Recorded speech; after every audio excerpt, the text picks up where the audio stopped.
ka foli ni tanu lase an lamɛnbagaw n'an filɛbagaw bɛɛ lajɛlen ma ni waati in na fɛn fɛn minnu sɔgɔlen bɛ an ka nɛgɛw la an ka kunnafoni siraw la ka fɔ an ɲɛna nin ye Mali kura jɛmukan kunnafoniw kɛnɛ sigikan ye ka bɔ studio 53nan kɔnɔna na VOA so b'a la Washington DC awa an ka kunnafoni kumabaw bi juin kalo tile 4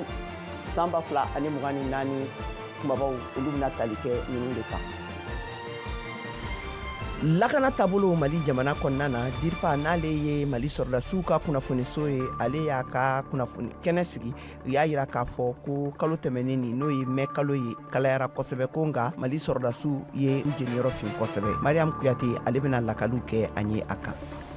Cogoya jumɛn na Mali ani farafina kunnafoni dilaw ka baarakɛdaw bɛ se ka kɛ cakɛda sɛbɛlamaw ye yaasa u bɛ se ka nafa bɔ. Ni hakilina ninnu de tun bɛ kunnafoniw ka kɛnɛ kɛrɛnkɛrɛnnen sigilen kɔnɔna na n'a bɛ wele nanzarakan na ko salon des médias n'a kɛnɛ sigira Bamakɔ. Mahamudu Bokum n'ale ye kunnafonidilaw ka bɛrɛbɛrɛli tɔn URTEL ɲɛmɔgɔ ye bɛ an bolo nɛgɛ kan a bɛna a ɲɛfɔ an ɲɛna hakilina minnu fɔra a kɛnɛ kan. Ka kɛɲɛ ni Burkina kunnafonidila Maître Kam ale ka ɲangili ye Burkina fanga fɛ. Burkina soronadonikɛlaw ka bɛrɛbɛrɛli tɔn olu ye tile 4 baarabilan cari laseliw kɛ. Kader Traoré bɛna ɲɛfɔli kɛ an ye a kan. Claudia Sheinbaum ka sugandili kɛra tariku kɔnɔ koba ye. Claudia Sheinbaum kɛra muso fɔlɔ ye ka fanga ta Mexique l'Amérique bayan fanfɛ jamanaba in kɔnɔna na Espagnol bɛ fɔ jamana min kɔnɔna la ne a tamaserelen don ni drogue feerelaw ka fitinɛ gɛlɛnw caman ye. Mariam Traoré bɛna laseliw kɛ an ye a ka talicogow kan. Nunu de bɛna fara an ka kunnafonidilaw ka kunnafoni tɔmɔdenw kan ka tɛntɛ aw ye sisan jɛmukan kɔnɔna la. A y'aw bisimila an ka kɛnɛ kan ka kɛɲɛ ni lakana taabolo sabatiliw ye Mali jamana kɔnɔna na DIRPA n'ale ye Mali sɔrɔdasiw ka kunnafoniso ye y'a ka kunnafoni kɛnɛsigiw kɛ a sen fɛ a y'a yira k'a fɔ ko kalo tɛmɛnen nin kalayara kosɛbɛ ko nka Mali sɔrɔdasiw u ye u jɔ u jɔyɔrɔ la ko k'u jeniyɔrɔ fin kosɛbɛ i n'a fɔ kɔrɔlen. Mariam Kuyate VOA Bambara ka laselikɛla tun bɛ a kɛnɛ kan an k'a ka laselikanw lamɛn. Ka sanga Mali woromasiri taabɔw ka ladala kunnafoni kɛnɛ min bɛ sigi kalo kalo yaasa ka ɲɛfɔli kɛ jamanadenw ye u ka wulikajɔ baaraw la jamana lakanani koɲɛw la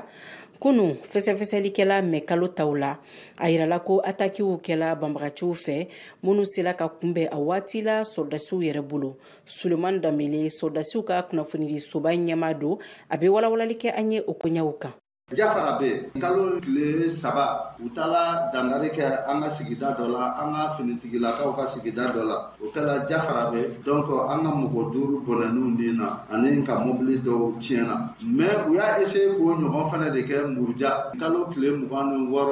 n'o dimanche jan tɛmɛnen mais u tun sigilen tɛ ni mun ye o de y'u sɔrɔ ye. Donc n'i ye jateminɛ kɛ an ka mɔgɔw ye dangari k'u la sur place a don kelen na ani tile 2 minnu dal'o kan an ye jatigɛwale mɔgɔw u ka su 100 ɲɔgɔn de ta hali jumadon tɛmɛlen ɲɛmɔgɔ min bɛ Kati n'o de bɛ Muruja zone Ɲara zone n'ale de b'o kunna a ye kibaruya dɔ d'an tulo kan k'hali bi Murujakaw nana su dɔw ko f'u ɲɛna Muruja kungo kɔnɔnaw na donc u tun hakili la k'u bɛna se mun sɔrɔ an kan donc o de nana kɛ masiba u yɛrɛ bolo. Donc n'i ye jateminɛ kɛ fɛnɛ Minaka mara la baara caman kɛla ye EGS mɔgɔ ninnu ni kɛ b'u kɔ soit u bɛ t'u yɛrɛ di faamaw ma ou bien u bɛ t'u ka mugujugu di faamaw ma pour que u ni bɛ se ka lakana cogo min na an bɛ k'o caman de ye sisan Kidali mara fɛnɛ na. Suleman Danbele ale y'a yira k'a fɔ k'an bɛ waati min na i ko bi ko fɛɛrɛ min bɛ banbagaciw bolo min b'a to u bɛ ka fanga dɔɔni sɔrɔ k'o de ye mugujugu pɛrɛntaw doli ye duguw jukɔrɔ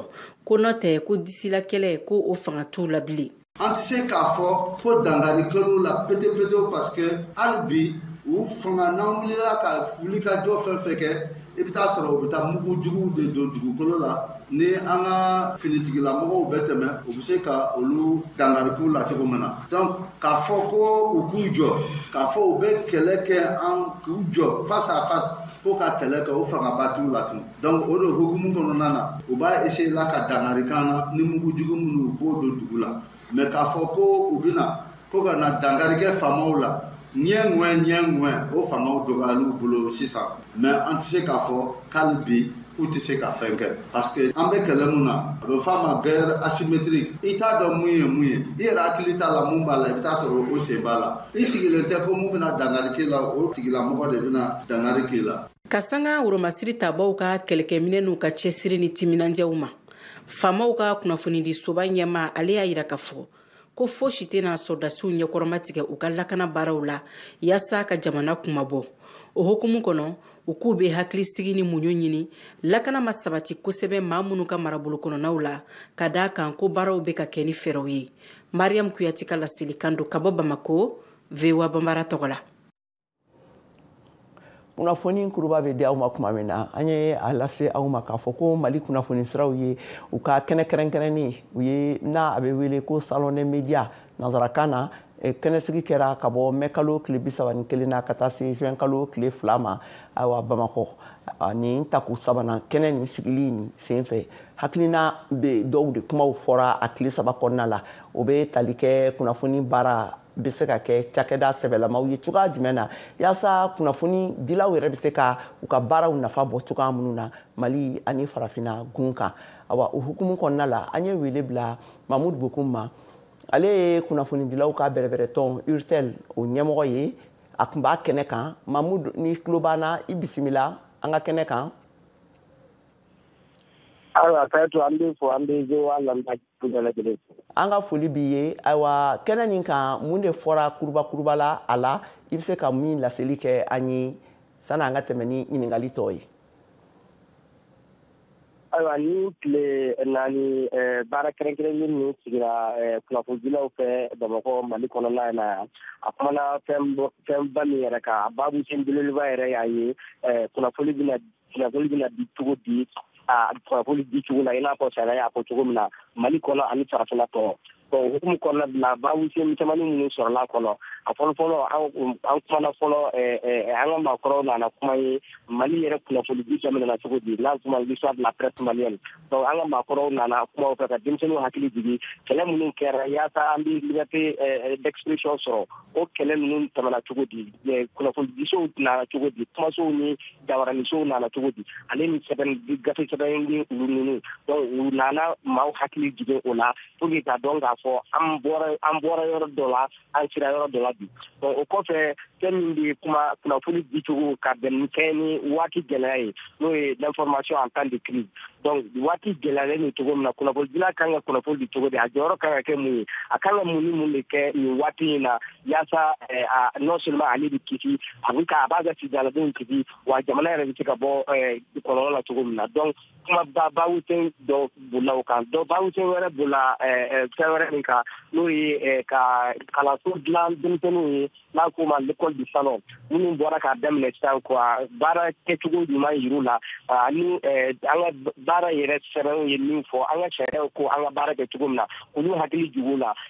salon ni a kilasi fɔlɔ daminɛna ɲinan a bɛ kilasi 2nan na wa kilasi fɔlɔ wɛrɛ donna c'est comme kilasi 2 de bɛ sisan deuxième année mɔgɔ ani première année mɔgɔ donc olu fana ye kalan jolen sɔrɔ donc ka bɔ kunnafoni kɔnɔ o hukumu kelen kɔnɔna na an kumana kunnafonidilaw yɛrɛ bɛ se ka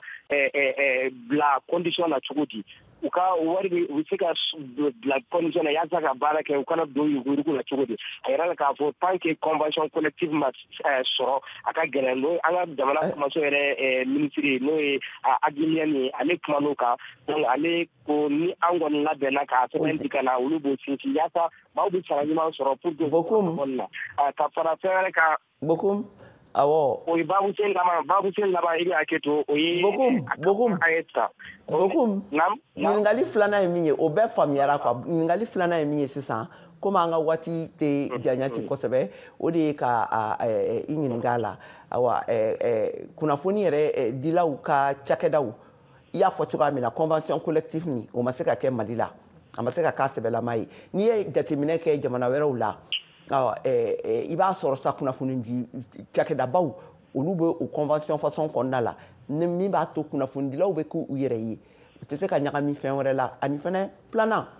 kunnafonidilaw ani activistes ye mɔgɔ ye réseaux sociaux nali o nana ni kunnafoni dili la bolo sira wɛrɛ ye a ye mun de fɔ o kan aw wulila ni mun de ye o kumakan olu taabolo yɔrɔ fanfɛla kan c'est-à-dire yasa kunnafoni dilaw bɛ bila u ka hakɛ kɔnɔ i n'a fɔ n y'a fɔ cogo min na fo o ka sɔrɔ convention collective sɔrɔla ka signé o de ye ka sara ɲuman jɔ kunnafoni dilaw ye ni k'u sécuriser k'u tɔgɔ sɛbɛn INPS la donc o an bɛɛ lajɛlen bɛnna o kɔni kan maintenant min ye activiste ye mɔgɔw bi ka ɲagami don journalisme ni activisme na an y'a yira mɔgɔ la ka danfara yira k'a fɔ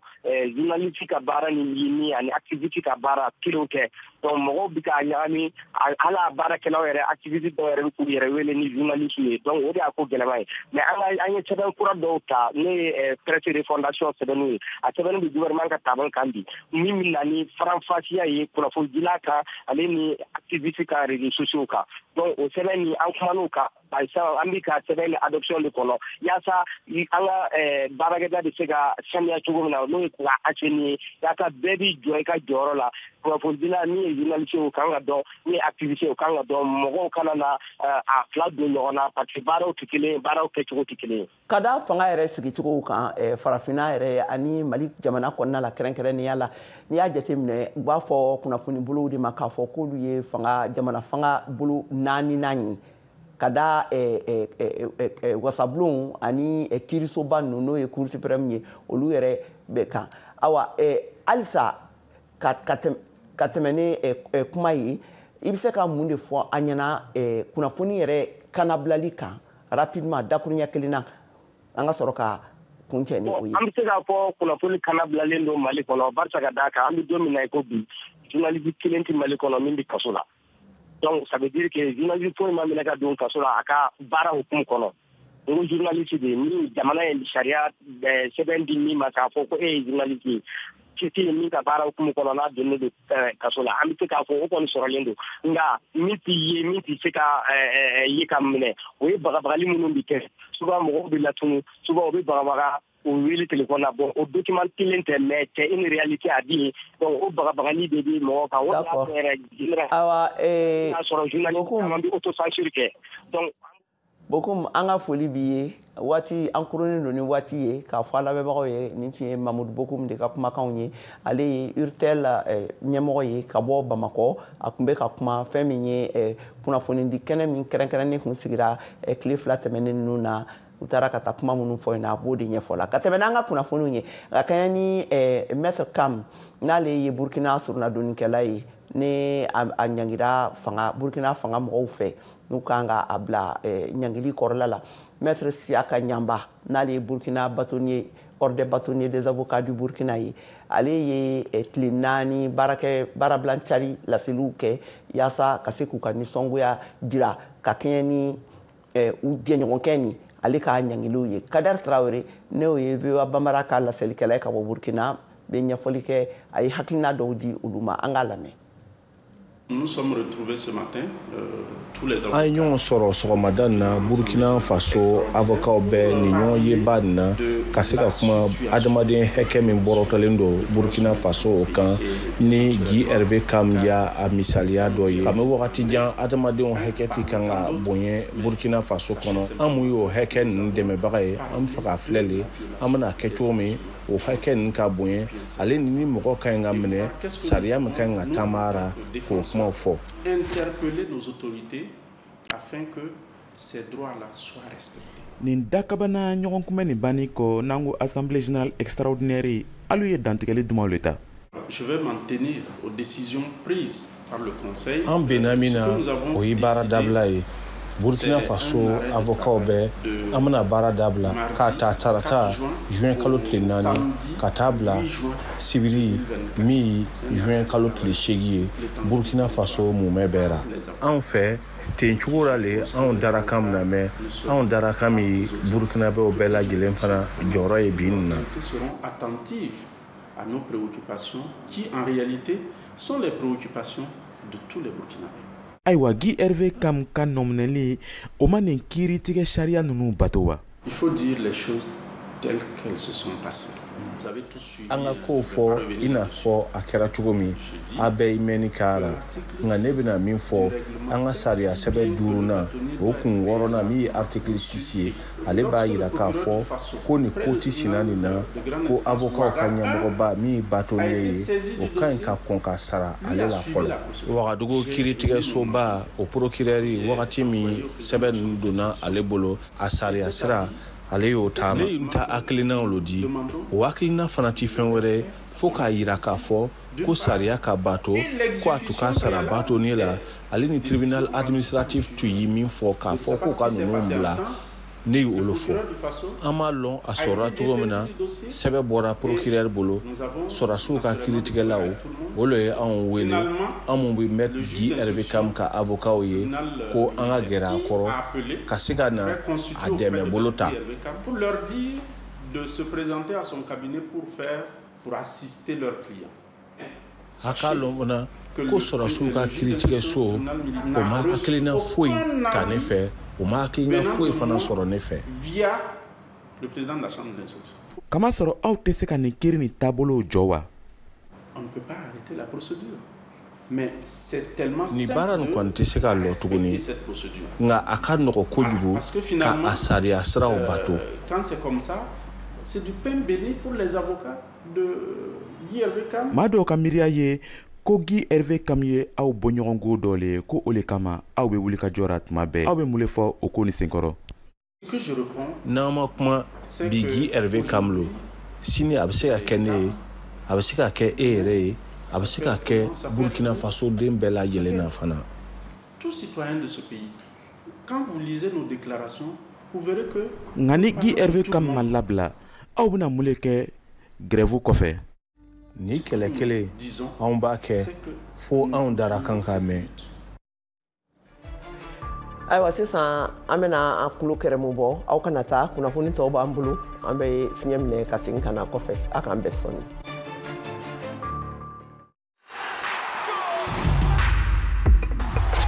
Season 4, rocking with the best.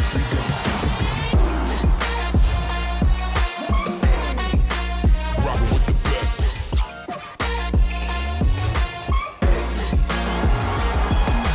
Season 4, rocking with the best. Let's go.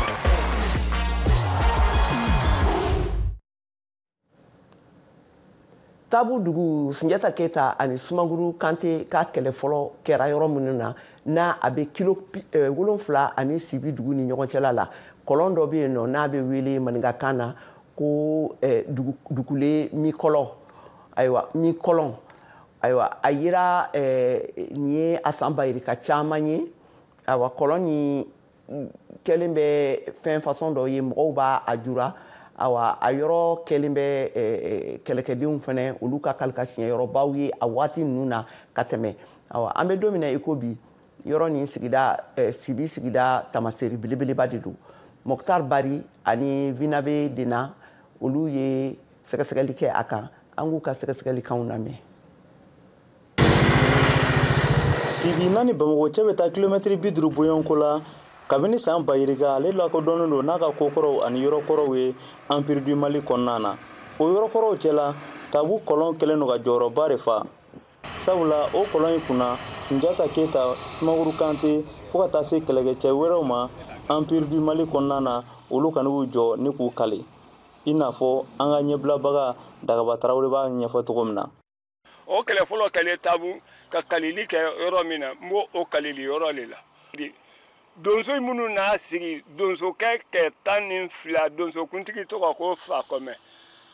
Fakɔmɛ ba tɔgɔ ko Ɲagale o donso minnu n'a dugu min sigi a diyali ye donso dugu Tabu a ma diya ye donso dugu Tabu o kalili kɛlɛ kɔlɔnda min na o kalili yɔrɔ an filɛ o le dala ni n'a fɔlɔ ma ko dugudenw ni minkɔlɔ n'a fɔlɔ ma ko Pi Sacré dɔgɔkun kuncɛw la sanfɛ kalandenw ani duguma kalandenw fo ka taa se mɔgɔ wɛrɛ caman ma olu bɛ tagama ka don Mande kɔnɔna na ka taa kokɔrɔw ani yɔrɔkɔrɔw ni k'olu lajɛ olu cɛla Kamajan fo ka taa se Jejeni o jisuru yɔrɔw ma. N ye fɛn caman faamuya nin yɔrɔ in lajɛli senfɛ n kun tɛ fɛn caman dɔn a la i n'a fɔ Mali kokɔrɔw ani u ye fɛn caman wɛrɛw yira n na min bɛ Sunjata ka tariku kan. Sunjata Keita, on a parlé de ces choses-là. Ce qui m'a marqué dans l'école, min ye n kabakoya an ye nin tariku ninnu kalan kalanyɔrɔ la ani k'a sɛbɛn nka bi n sewalen don ka nin yɔrɔ ninnu ye an bɛ nin yɔrɔ la kɔlɔsila ninnu fɔ u ka baara la kɛrɛnkɛrɛnnenya la i n'a fɔ ni kɔlɔnba in yɔrɔ. an ye bilabaga Dagaba Tarawele n'ale bɛ Mande tariku dɔn kosɛbɛ ale ka fɔ la ko nin kɔlɔn in ni mɔgɔ wɛrɛw b'a wele ko dugulemi kɔlɔn k'a bɛ kɛ sababu ye ka ji di sibikaw ale ni maa tɛmɛsenbagaw ma. mɛ kalili min kɛlen ya ka bɔ olu ma fɔ bi mun kosɔn mɔgɔw hakili bɛ yan na o bɛ daminɛ barika ale ma k'i tele k'i kɔsage ka ko daminɛ yɔrɔ a ye n'a faamaya daminɛ yɔrɔ faama ye filɛta min b'a la o de ka bon mɛ ne kɔni bɛ min ɲinina hali bi e minnu b'a ɲɛfɛ faama de k'i jija an ka ɲɔgɔn faamuya minisiri bɛ sigi ne le kama n'a fɔra ko nin ni minisiri tɛ ɲɔgɔn la o man ɲi dɛ. nin yɔrɔ kɔrɔ ninnu Mande kɔnɔ ale ni Mali jamana fantɔw la olu kan ka lakana walasa donna nataw la maa wɛrɛw olu bɛ se ka bɔ jamana ale tariku kalama cogo min na. Finabe Dena, Maptar Bari, VOA Bambara, Bamako. Kɔrɔwari jamana k'a ɲina mɔgɔ 10,000 ɲɔgɔnna de tɔgɔ sɛbɛnnen bɛ u ka hijitaga ninnu na awa a labɛnw a bɛ kan ka sabati u ka commissariat du Hajj fɛ mara ani lakana kotigi olu ka yamaruya kɔnɔna na ni y'a san caman ye. Cisa Kone ale ka laselikanw don VOA Bambara ka laselikɛla don ka bɔ Abidjan an ka lamɛn. Ejidenw minnu bɛ taga la Eta y'a boro kan olu bɛna ɲɔgɔn kunbɛn Rivera Golf misiriba la o b'o y'a papiyew n'o y'a minɛn bɛɛ lajɛlen ɲɛnabɔ o yɔrɔ le la sani o ye don kariw kɔnɔ ka taga pankurusoba la min ye aéroport Félix Houphouët-Boigny. Yɔrɔ caman de bɛ yen o kan ka tɛmɛ yɔrɔ minnu la sani a ye se taga ma. Jebol Mumin ne ye o ko labɛnbaga ɲɛmɔgɔ da kan ye. C'est la Rivera misiriba la bara damadamaniw dɔw bɛ yen n'u kan ka kɛ k'o to Rivera misiri la a fɔlɔ o ye juma le ye o de ye ka passeport d'o ma ni passeport dir'o ma wa an b'a jate minɛ mɔgɔ hakɛya min tɛmɛna bɛɛ lajɛlen numéro kan ka kɛ bɛɛ bolo ni passeport kelen dila numéro kelen bɛ di ni passeport fila dila numéro fila bɛ di fo ka taga hitidenw bɛɛ lajɛlen laban n'an tilala o la a sabanan o bɛ taga tabali min kan n'a bɛ f'o ma ko guichet unique baara min bɛ kɛ yen o de ye ka kari numéro di hitidenw bɛɛ lajɛlen ma tiɲɛ le a fɔra ko k'a fɔ ne bɛ taga vol premier la mais ni k'a fɔ ko vol premier kari premier walima vol premier kari D walima kari filanan walima sabanan wa i bɛ lɔn o le la donc o kari numéro bɛ di o bɛɛ lajɛlen ma fo ka taa hitidenw bɛɛ lajɛlen laban n'o tilala o la a bɛ mun kɛ o bɛ taa aw ka bagages le f'u ye fɛn o fɛn bɛ bagages kɔnɔ n'a ma kan ka taga a bɛ daminɛ woro ma a bɛ daminɛ sɛbɛnw ma a bɛ daminɛ fɛn o fɛn n'arabu ko k'o t'o fɛ bilen donc olu bɛɛ lajɛlen bɛ bɔ bagages la an b'o don kariw kɔnɔ k'o ɲɛsin ka taga aéroport la n'o sera yen o bɛ o kuturu yɛrɛ bɛɛ de bɛna don scanner kɔnɔ scanner ye fɛn ye n'i donna ni fɛn o fɛn b'i bolo i k'a kɛ dɔrɔn i k'a bila i fari la wa a o fɔtɔgɔ b'a yira an b'o bɔ i kun n'o kɛra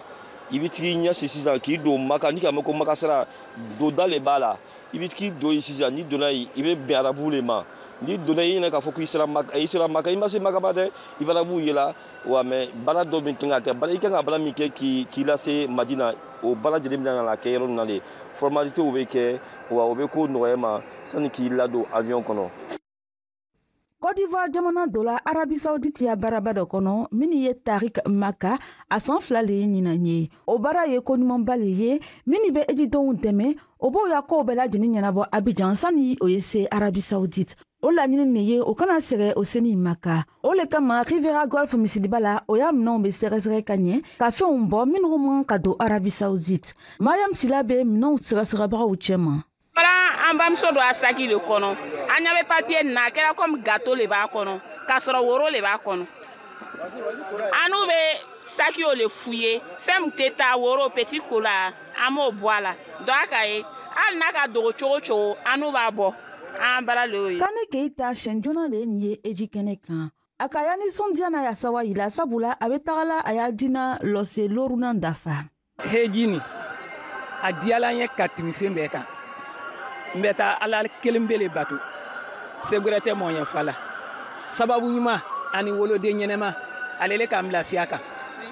ala n siɲɛ filɛ le ni ala y'a den bɛɛ la ɲa ala ye bɛɛ kɔrɔ ta ala y'a haminanko bɛɛ jɔrɔ an ka tɔ baara min kɛla ala y'a bɛɛ ala ta ma ala y'a di an bɛɛ ɲɛ. walasa ejidenw ye ejikoɲɛw ɲalon komisariya du hajj k'o karan sisuma mohamed karana ka ɲɛ. vraiment ejita n bɛ taara la nin a nisɔndiya bɛ n na a jarabi yɛrɛ bɛ n na quoi parce que n ka n yɛrɛ préparer a kama yɛrɛ n bɛ taa la ko yɛrɛ ɲɛfilɛ ka ɲa a bɛ fɔ la mais ni yɛrɛ ɲɛ taara la kan o kɔni ɲɔgɔn tɛ hali bi ala ka silamadenw bɛɛ ɲɛsin a ma parce que n ka formation kɛ n hakili sigini de surtout au niveau de la formation a ka hakili sigi. ni den wagatan de bɛ bɔla Côte d'Ivoire jamana kɔnɔ nin na ka taga eji kɛ waga 7 o bɛ eta ka bolo le kan waga 3 o dira agence privée ma Tisha Kone Abidjan Côte d'Ivoire VOA Bambara tɔgɔ la. Indien ka jamana kan u ka premier ministre n'u ka politique kulu dɛmɛbagaw bɛ kan ka masurunya u ka wasabulon kalataw gagneu la fanga bɛ minnu bolo la a yirala k'a fɔ k'olu ka fanga bɛ sɔn ka dɔgɔya kosɛbɛ awa dɔw fɛnɛ dɔ bɛna fara fɛnɛ fanga garadabagaw olu ka fangaw kan ka da kalata cakɛda olu ka jaabi kunfɔlɔw u ye minnu laseliw kɛ kan da sumusumukɛlaw ani sɛgɛsɛgɛlikɛlaw olu tun ye Modi ni a ka politique kulu kɛ fanga kalata ninnu gagnebaga ye tako kelen na nka a siɲɛ fɔlɔ de ye nin san 10 kɔnɔna na ni u ka politique kulu Barahatiya Janata ayiwa n'o ye Modi a n'a ka kulu olu bɛna na fara ɲɔgɔn kan f'u ka fara ɲɔgɔn kan de yaasa u ka se ka majorité sɔrɔ kalata bulon kɔnɔna la u kan ka fara ɲɔgɔn kan yaasa u ka se ka majorité sɔrɔ u ka kalata bulon kɔnɔna na ka tɛmɛ ne kunnafoni ye Claudia Sheinbaum ka sugandili kɛra tariku kɔnɔ koba ye Claudia Sheinbaum ale kɛra muso fɔlɔ ye min filɛ ka fanga ta Mexique u ka jamanatigi ɲini kalata ninnu senfɛ an ka masala in lamɛn.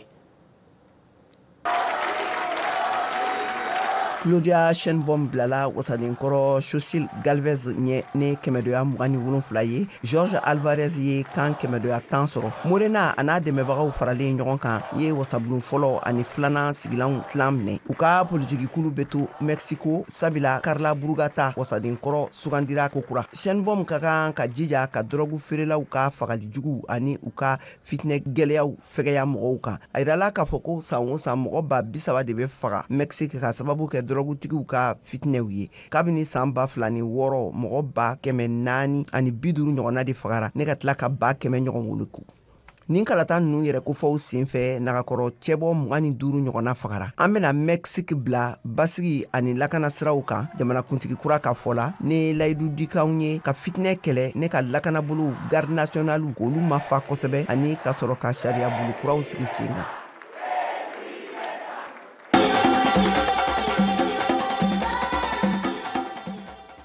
Sisan an ka farikolo ɲɛnajɛ kunnafoniw lamɛn Siyaka Tarawele bolo.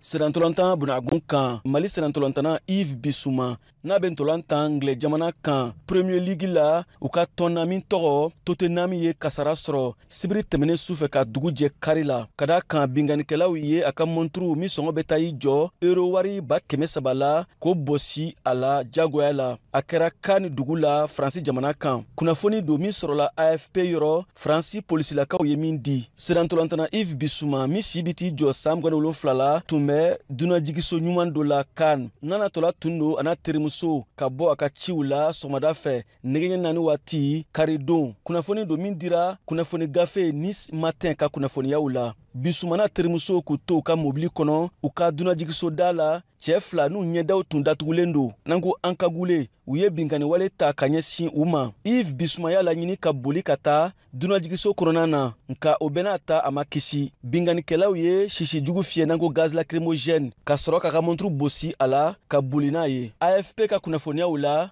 Yves Bissouma ka avocat n'o y'a ka sɔrɔnadobaga ye maître Bastien Kɛr ma sɔn ka kuma fɔlɔ ka da kan a y'a yira ko sɛgɛsɛgɛliw bɛ sen na minnu bɛna waleya Faransi polisilakaw fɛ VOA Bambara tɔgɔ la Bamakɔ Siyaka Tarawele kala seli don. ayiwa an balimaw ni bɛna dansigi kɛ an ka bi kunnafoniw na kunnafoni minnu sɔrɔla ka fara ɲɔgɔn kan n'o kɛra aw garisɛgɛw ye olu de dilen filɛ aw ma nin ye k'a fɔ aw ɲɛna aw k'aw sɔgɔlen to an ka kunnafoni siraw la bɔlɔlɔ kan n'o ye www.voabambara.com ani fana nin kunnafoni nin k'a fɔ aw ɲɛna a bɛ sɔrɔ an ka bɔlɔlɔ siraw bɛɛ fɛ an ka pagew kan YouTube, Facebook ani Instagram kan aw ni ce aw ka kulomajɔ la a k'an bɛn waati wɛrɛ